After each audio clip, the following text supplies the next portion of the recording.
Welcome to BRK news. So జనరల్‌గానే పిల్లలు మనం చూస్తూ ఉంటాం కదా! కాయిన్స్ మింగడం గాని అలా చేస్తూ ఉంటారు. ఏదైనా ఫుడ్ తీసుకున్నప్పుడు కూడా గొంతులో పైప్‌లో ఇరుక్కుపోతూ ఉంటుంది. అయితే మనం ఇంట్లో డాక్టర్ దగ్గరికి వెళ్ళేలోపు అసలు ఏం చేయాలి? సో వివరాలు తెలుసుకుందాం. ఈరోజు మనతో పాటు ఉన్నారు ప్రముఖ పీడియాట్రిషియన్ డాక్టర్ శివరంజని సంతోష్ గారు. డాక్టర్ గారు నమస్తే అండి. డాక్టర్ గారు, మీ వీడియోస్ ఎంత వైరల్ అవుతాయంటే అందరూ షేర్ చేసుకుంటూ ఉంటారు. ద ఇన్ఫర్మేషన్ అనమాట. సో అంటే పిల్లలు ఏదైనా మింగినప్పుడు పైప్‌కి అడ్డం పడినప్పుడు అసలు ఏం చేయాలి మన ఇంట్లో అనేది. సో చాలా చక్కటి ఇన్ఫర్మేషన్ మ్యామ్.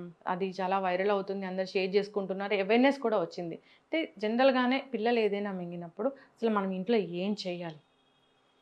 ఇప్పుడు హ్మ్. పిల్లలు ఫస్ట్ నివారించాలి మీరు. ఆళ్ళు తినే అప్పుడు కానీ, నడుస్తా తింటం, పరిగెడతా తింటం, కబుర్లు చెప్తా తింటం, మాట్లాడుతా తింటం, నవ్వుతా తింటం, గెంతుతా తింటం కాకుండా, హ్మ్. టీవీ చూస్తే ఇలా కూర్చొని తింటం కాకుండా, ఒక చోట శ్రద్ధగా కూర్చొని ముందు కొంగి తినేట్టు నేర్పించుకోవాలి మనం హ్మ్. ఫస్ట్. హ్మ్. అండ్ చిన్నపిల్లలకి ముఖ్యంగా చిన్నపిల్లలకి ఈ గొంతుకి అడ్డం పడే ఛాన్స్ ఉన్న గట్టి గట్టి పప్పులు ఇలాంటివి కనీసం 5 ఏళ్ల వరకు డైరెక్ట్‌గా ఇవ్వొద్దు మీరు. ఓకే. ఎప్పుడన్నా బిడ్డ కానీ, పెద్దాళ్ళు కానీ, చంటి బిడ్డ కానీ తినే అప్పుడు, తాగే అప్పుడు సడెన్‌గా దగ్గటం మొదలుపెడితే మనాళ్ళు ఏం చేస్తారంటే గబగబా ఎళ్ళిపోయి వాళ్ళని ఇక్కడ కొట్టేసి, ఇక్కడ కొట్టేసి ఏదో చేస్తారు. ఏమీ చేయకూడదు. దగ్గుతున్నాళ్ళని దగ్గనివ్వాలి. దగ్గుతున్నాళ్ళని దగ్గనివ్వాలి. ఓకే. మీరు కదిపితే ఏమవుద్దంటే గబుక్కున అది ఇంకా లోపలికెళ్తది. హ్మ్. లేదా ఇలా ఇలా పొడవకూడదు. అప్పుడు కూడా ఇంకా ప్రమాదమే. దగ్గటం వల్ల అది బయటకొచ్చే ఛాన్స్ ఎక్కువుంది. దగ్గలేకుండా కామ్ అయిపోయారనుకో అంటున్నారు. అలా సౌండ్ చేస్తున్నారు. లేదా బిడ్డ ఏడవటం హ్మ్. లేదు. అసలేంటో అదో రకంగా పాలిపోయాడు. శబ్దమే రావట్లా. కొంచెం తెలిసినాళ్ళైతే ఇలా పట్టుకుంటారు. దీన్ని యూనివర్సల్ చోకింగ్ పొజిషన్ అంటారు. మీకిలా చూపిస్తారనమాట. నేను చోక్ అవుతున్నాను. నాకు విండ్ పైప్‌కి ఏదో అడ్డం పడిపోతుంది. నా గాలి పీల్చుకునే పైప్‌కని.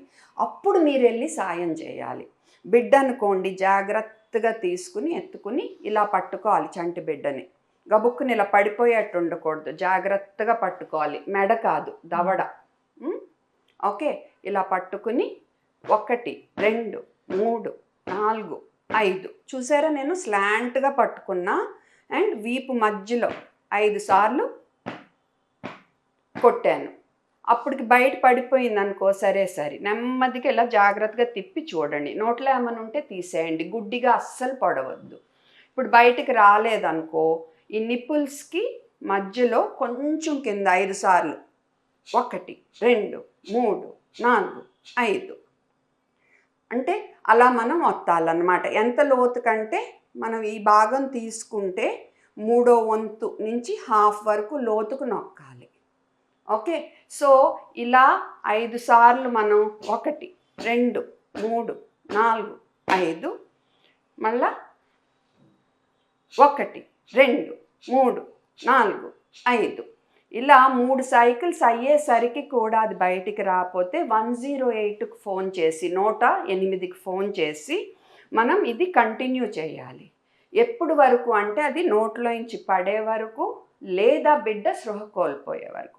ఒకవేళ బిడ్డ స్పృహ కోల్పోతే మనం వెంటనే గాలి పీల్చుకుంటున్నాడా లేదా చెక్ చేయాలి. గాలి కూడా పీల్చుకోవట్లేదనుకో బిడ్డ సిపిఆర్ ఇవ్వాలి. గాలి పీల్చుకుంటున్నాడనుకో ఇలా ఎత్తుకుని హాస్పిటల్‌కి పరిగెట్టాలి. ఇలా హ్మ్. దీన్ని రికవరీ పొజిషన్ అంటారు. ఏమంటారు? Recovery position. ఇలా సైడ్‌కనమాట.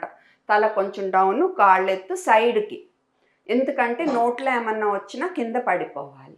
గుర్తుపెట్టుకోండి గుడ్డిగా పొడవద్దు అండ్ బాగా దగ్గుతున్నప్పుడు డిస్టర్బ్ చేయొద్దు. అవసరమైనప్పుడే సాయం చేయండి. గుర్తుపెట్టుకోండి. గాలి పీల్చుకోకపోతే సిపిఆర్ ఇవ్వాలి. పీల్చుకుంటుంటే ఇలా ఎత్తుకుని వెళ్ళాలి ఆసుపత్రికి. 108 కాల్ చేసిన అంబులెన్స్ లేట్ అవుతుంది అంటే మీరే ఆసుపత్రికి బయలుదేరాలి. దారిలో ఈ ఫస్ట్ ఎయిడ్ జరుగుతూ ఉండాలి. చిన్న పిల్లలు అనుకోండి అంటే నుంచునే పిల్లలు. ఓకే. అప్పుడేం చేయాలి? ఇంతే. కాపోతే వాళ్ళ ఎనకాలకి వెళ్ళాలి మనం. వాళ్ళ బ్యాక్ సైడ్‌కెళ్ళి వాళ్ళ ఎనకాల నుంచుని ఓకే.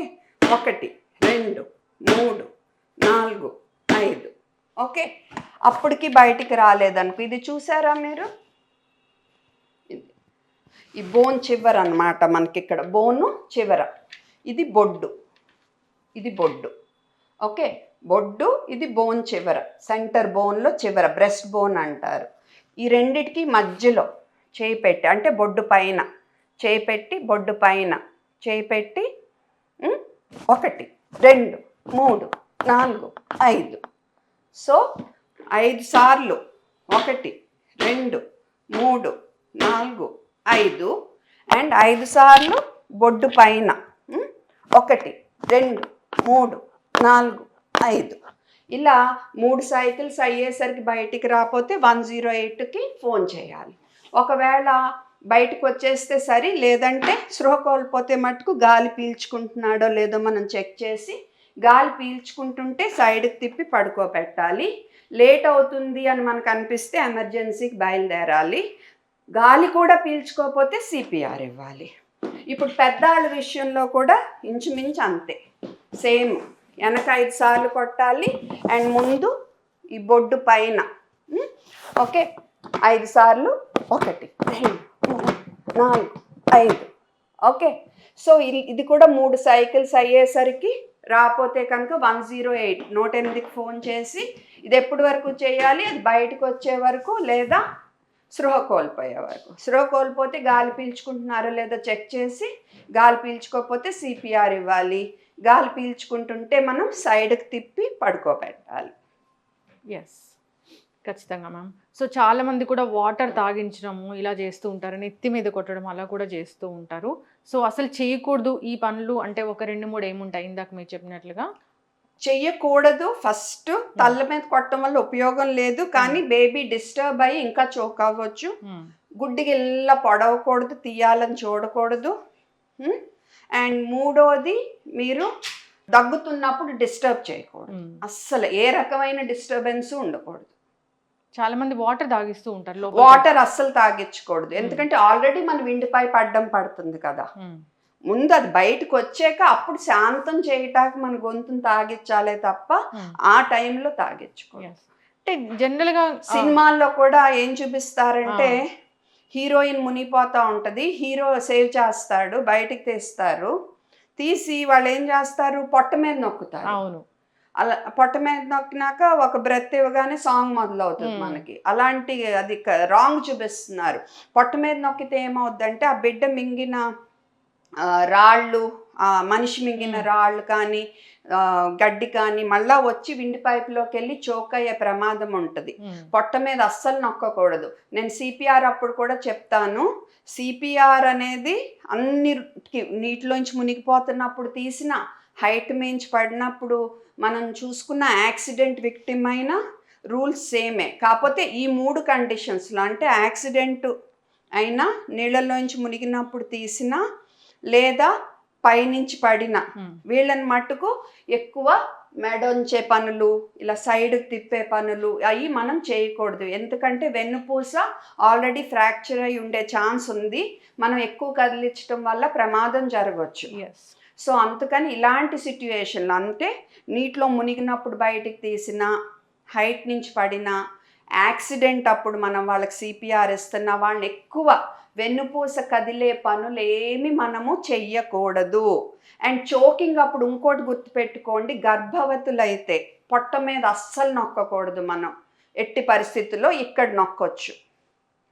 గర్భవతులైతే పొట్ట మీద ఎట్టి పరిస్థితుల్లో నొక్కకూడదు, ఇక్కడ నొక్కొచ్చు.